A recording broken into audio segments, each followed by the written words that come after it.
বলেছিলাম না যে এক সময় দুই বাড়ির ঝগড়া লাগলে শেষ পর্যন্ত এক বাড়ি আরেক বাড়ির সামনে দিয়ে বেড়া দিতে চায়, এরপর বাধা দিতে চায় যে তুমি আমার বাড়ির সামনে দিয়ে চলতে পারবে না। সেই আমাদের গ্রামাঞ্চলের ঝগড়া বিবাদের বিষয়টা এখন আন্তর্জাতিক পর্যায়ে চলে গেছে। আমরা কিছুদিন আগে দেখেছিলাম যে তারা সরাসরি যুদ্ধ করবে, হুমকি দিয়েছিল যুক্তরাষ্ট্র যে আমরা স্থল পথে যুদ্ধ করে তাদেরকে পরাজিত করব। অনেক হিসাব নিকেশ করে সেই পথ থেকে ফিরে গেছে।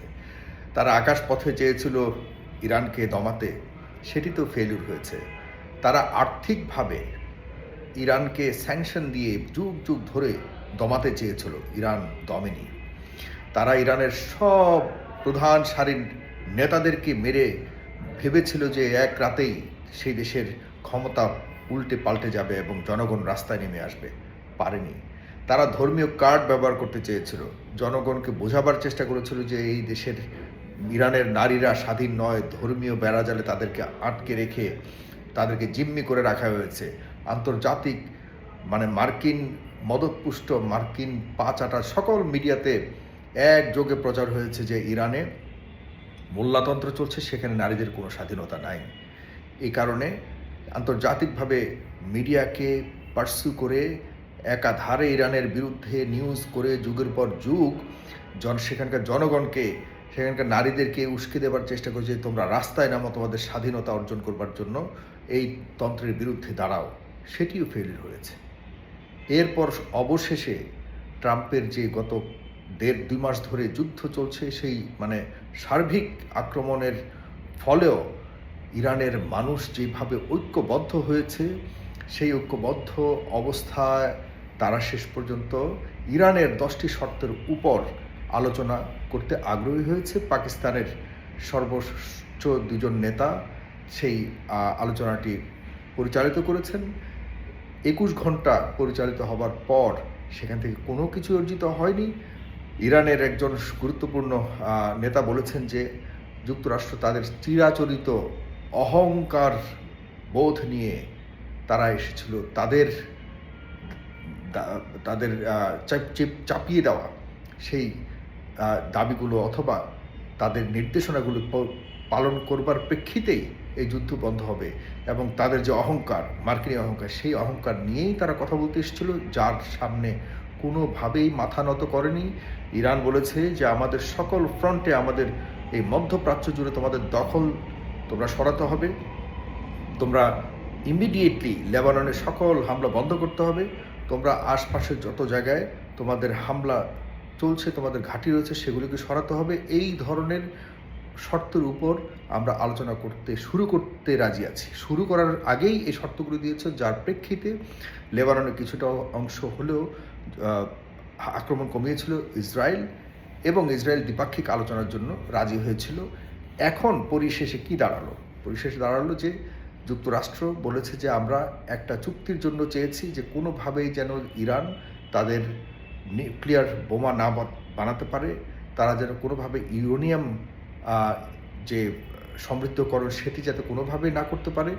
এই ধরনের শর্তের বিপরীতে ইরান বলেছে কোনোভাবেই সম্ভব না, বরং ইরানের দেয়া 10 শর্তের উপরে যদি আলোচনা হয় তাহলেই আলোচনা চলবে, না হলে চলবে না। যে কারণে 21 ঘন্টা পরেই ব্যর্থ হয়ে গেছে, ভেঙে গেছে মেক অর ব্রেক আলোচনা। প্রিয় ভাইয়েরা, এখন যেটি চলছে লেটেস্ট, যেটি আমি বলে শুরু করেছিলাম, সেটি হলো যে যুক্তরাষ্ট্র শেষ পর্যন্ত বলেছে যে ঠিক আছে, আমরা তোমাদের নৌ যে পথ রয়েছে, যে পথ দিয়ে আন্তর্জাতিক যে জলসীমা রয়েছে, সেখান দিয়ে তোমাদের কাছে যারা তেল কিনতে যাবে এবং তোমাদের কাছ থেকে তেল কিনে যারা বের হবে, যারা তোমাদেরকে পয়সা দিবে, এই হরমুজ প্রণালী দিয়ে পার হওয়ার জন্য যারা যেসব জাহাজ, যেসব দেশ তোমাদেরকে পয়সা দিবে, সবগুলি জাহাজকে আমরা আন্তর্জাতিক জলসীমায় তাদের উপরে অবরোধ করব, তাদেরকে আটকাবো, তাদেরকে জিজ্ঞাসাবাদ করে তাদেরকে আমরা ধরে নিয়ে যাব, তাদের শিপকে ধ্বংস করব, তাদেরকে ইরানের হরমুজ প্রণালী যেহেতু নিতে পারিনি, এবার হরমুজ প্রণালীকে যারা ঢুকবে এবং বের হবে তাদের উপরে আক্রমণ করা হবে বা অবরোধ করা হবে, তাদেরকে যেতে দেওয়া হবে না। এখন আজকে কি হয়েছে? এই অবরোধ অলরেডি চলমান, শুরু হয়ে গেছে, কিন্তু এবং এও হুমকি দিয়েছে ডোনাল্ড ট্রাম্প যে এইসব ক্ষেত্রে আমাদের 13-14টা যুদ্ধ জাহাজ, বিশাল বিশাল যুদ্ধ জাহাজ এখন ইরানের এই চতুর্দিকে কার্যক্রম পরিচালনা করছে। যদি কোনো যুদ্ধ জাহাজকে ইরান আক্রমণের চেষ্টা করে তাহলে ইরানকে আবারও নরকে পাঠিয়ে দেওয়া হবে। আচ্ছা না, go to hell, Iran will go hell, তার শব্দ, মানে ট্রাম্পের কথায় কথায় যে শব্দ ব্যবহার করে। তো যাই হোক, এ পর্যন্ত হেলে তো কিছুই করতে পারেনি, বরং তার অ্যাচিভমেন্ট যদি বলি এই পুরো যুদ্ধ থেকে 0+0+0, এছাড়া আর কিছুই কোনো আন্তর্জাতিক বিশেষজ্ঞ আজ পর্যন্ত বলতে পারেনি যে যুক্তরাষ্ট্রের এই অর্জন হয়েছে। বরং ইরানের সবচেয়ে বড় অর্জন হলো ইরানের ভিতরে আভ্যন্তরীণ মানুষের মধ্যে যে একটা দ্বিধা বিভক্ত ছিল সেটি এখন চুরমার করে ইরান সবাই ঐক্যবদ্ধ একটা বিশাল শক্তিতে রূপান্তর করেছে। এখন সেই স্পিকার থেকে শুরু করে নিচে যত প্রেসিডেন্টের কথা যেভাবে বলা হচ্ছে সেভাবেই শোনা হচ্ছে। জনগণ এখন বর্তমান সরকারকে ঘিরে একটা ঐক্যবদ্ধ শক্ত জাতিতে পরিণত হয়েছে। যাই হোক, অবরোধের কথা বলছিলাম। অবরোধ কি সেটি আপনারা অনেকে হয়তো জানেন, অনেকে জানেন না। যারা জানেন না তাদের জন্য বলছি যে সে ওখানে তেল কিনতে যাওয়া যে কোনো আছে না আমাদের অঞ্চলে, যে ওই বাড়িকে আমরা সমাজচ্যুত করে দিলাম, ওই বাড়ির সাথে যারা সম্পর্ক রাখবে, বেশিরভাগ ওগুলো ভারতে হয়, যেখানে কুসংস্কারাচ্ছন্ন এখনও যেসব অঞ্চল রয়েছে, ওই বাড়ির মানুষের সাথে যারা লেনদেন করবে, যারা সম্পর্ক রাখবে, তাদেরকে পর্যন্ত আমরা সমাজচ্যুত করব, এই ধরনের হুমকি দেওয়া হয় না? সেই হুমকি দেওয়া শুরু হয়েছে আমাদের ট্রাম্প বাবুর যে যার সন্তান নেতানিয়াহু আসলে এখানে এই আলোচনাটাকে হতেই দেয়নি। আলোচনাটাকে সে বিশ্ববাসীকে বোকা বানিয়ে আলোচনাটা করবার চেষ্টা করেছে। ভেবেছে যে আমরা যা বলবো হয়তো তার না পেলেও অন্ততপক্ষ হরমুজ প্রণালী আর হলো বিশেষ করে ইউরেনিয়াম সমৃদ্ধকরণ, মানে নিউক্লিয়ার বোমা বানানোর বিষয়টাকে আমরা এই দুটাকে বন্ধ করতে পারলে এখানে আমাদের যারা সন্তান ইসরায়েল একাধারে অবৈধ সন্তান, অবৈধ অ্যাটম বোমা যেটির কোনো বৈধতা নাই, এই অ্যাটম বোমা নিয়ে আমাদের মিডল ইস্টের পরাদের উপরে ছুরি ঘুরিয়ে দেখা যাচ্ছে যুগ যুগ ধরে তাদেরকে শোষণ করতে পারবে, শাসন করতে পারবে।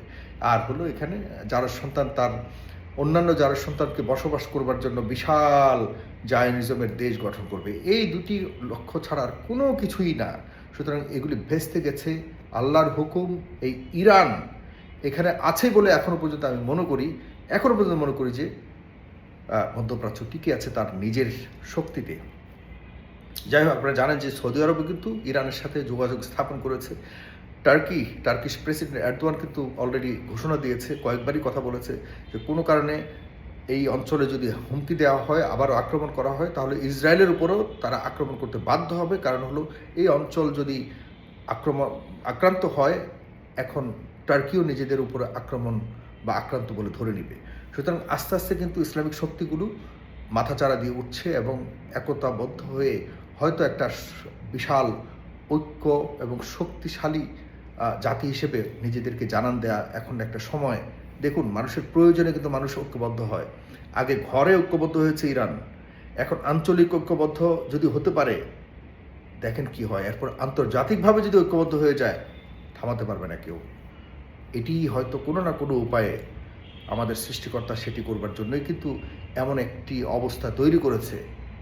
আমরা আশা করি যুক্তরাষ্ট্র এখন যে অবরোধের কথা বলছে, অবরোধকে তোয়াক্কা কেউ করবে না। বিশেষ করে চায়না তো অলরেডি আজকে এই অবরোধকে তোয়াক্কা না করে হরমুজ প্রণালী দিয়ে ইরানে গেছে, ইরান থেকে তেল নিয়ে আবার আসছে, কিচ্ছু করতে পারে নাই।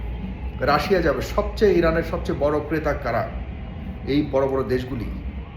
আর যারা যায় না তাদেরকে অনেক আগে অবরোধ দিয়ে রেখেছে যুক্তরাষ্ট্র, তারা আগে থেকেই আসে না ইরানে তেল কিনতে। এখন সামনে বড় পরিবর্তন হবে আমি মনে করি।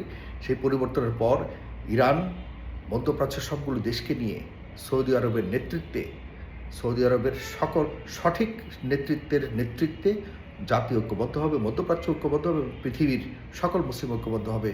সময়ের ব্যাপার মাত্র, ইনশাআল্লাহ। সবাই দোয়া করবেন। সালাম।